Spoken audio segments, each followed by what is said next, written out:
Hi friends, welcome back to our YouTube channel biology it's సింపుల్లో. ఈరోజు నుంచి మన ఛానల్లో రైల్వే గ్రూప్ డి భాగంగా జనరల్ సైన్స్ నుంచి ఫిజిక్స్, కెమిస్ట్రీ, బయాలజీ డైలీగా ఇంపార్టెంట్ క్వశ్చన్స్ చెప్పబడును.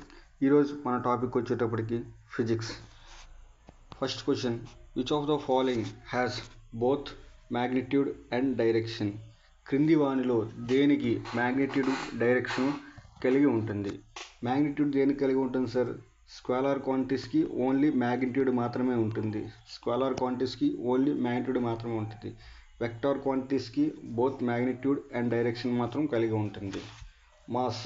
మాస్ అనేది ఒక స్కేలార్ క్వాంటిటీ. డిస్టెన్స్ అనేది ఒక స్కేలార్ క్వాంటిటీ. స్పీడ్ అనేది ఒక స్కేలార్ క్వాంటిటీ. సార్ మొమెంటం ఫార్ములాకి వచ్చేటప్పటికి momentum is equal to mass into velocity. Momentum is equal to mass into velocity. Mass అనేది ఒక స్కేలార్ క్వాంటిటీ, వెలాసిటీ అనేది ఒక vector quantity. The product of scalar quantity vector quantity is always vector quantity.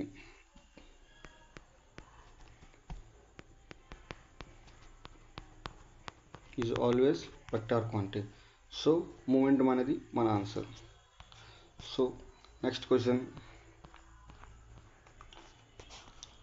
which of the following is a type of echolocation?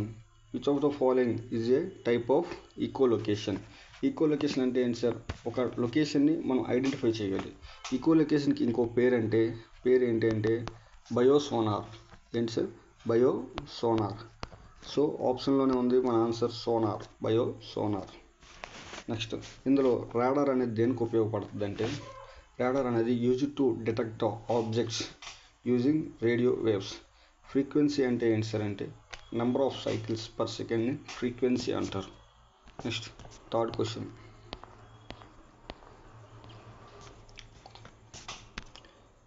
According to right hand thumb rule, which of the following represents direction of current? According to right hand thumb rule, which of the following represents direction of current? Answer, thumb, the thumb.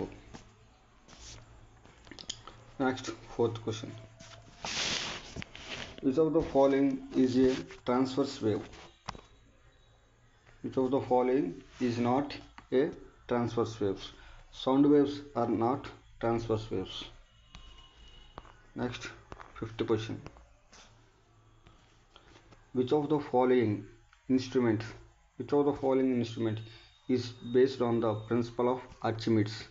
Archimedes ante enti sir? Archimedes ante when an object is immersed fully or partially in a fluid. ఒక ఆబ్జెక్ట్ని పార్షియల్గా కానీ ఫుల్గా కానీ immerse చేసేటప్పుడు ఈ object అనేది experiences upward force that is equal to fluid displaced by it. అంటే object అనేది upward ఫోర్స్ని దాంతోపాటు ఆ ఫ్లూయిడ్ అనేది ఈక్వల్గా డిస్ప్లేస్ చేస్తుంది. అదే సార్ ఆర్చిమెడ్ ప్రిన్సిపల్. ఇందులో ఆప్షన్స్కి వచ్చేటప్పటికి manometer used to measure the pressure. Auxanometer used to measure the growth of increased plants. Next, odometer used to measure the distance travelled by vehicle. Lactometer used to measure the amount of milk in water. దేనికి sir? Amount of milk in water. Lactometer దేనికంటే amount of milk in వాటర్ని measure చేయడానికి. So మన ఆప్షన్కి వచ్చేటప్పటికి lactometer. ఇంకో పాయింట్కి వచ్చేటప్పటికి manometer works on the principle of hydrostatic balance. A principal sir? Hydrostatic balance అనే ప్రిన్సిపల్ పై ఇది వర్క్ చేస్తుంది. నెక్స్ట్ సిక్స్త్ క్వశ్చన్కి వచ్చేటప్పటికి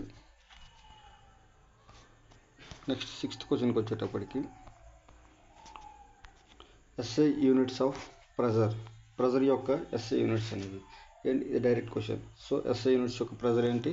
Pascal's. Next seventh question, the coil of an electric room heater is made up of. The coil of electric room heater అనేది దేంతో తయారు చేయబడినది? ఏంటి సార్? Nickel chromite, nichrome. దీన్ని ఏమంటారంటే nichrome. Nichrome is an alloy of nickel and chromide. Nichrome అనేది ఒక alloy of nickel and chromium. Nickel and chromium.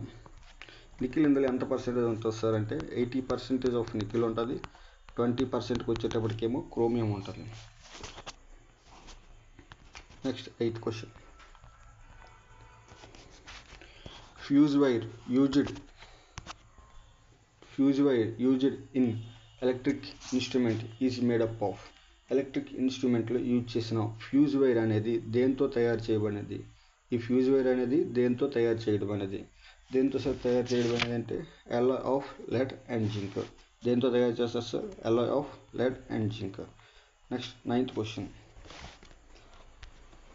On which of the following principle rockets in space work? స్పేస్లో ఉన్న rockets అనేవి క్రింది వానిలో ఏ principal ద్వారా పనిచేస్తాయి అంటే principle of conservation of momentum అనే ప్రిన్సిపల్ ద్వారా పనిచేస్తాయి sir. Next 10th question. What is the SI unit of resistance? SI unit of resistance ఏంటి? SI యూనిట్ ఆఫ్ రెసిస్టెన్స్కి వచ్చేటప్పటికి ఓమ్స్. ఈ వీడియో నచ్చినట్లయితే ఈ వీడియో యొక్క లింకు మన టెలిగ్రామ్ ఛానల్లో ఉంటుంది. Thank you for watching. Thank you sir.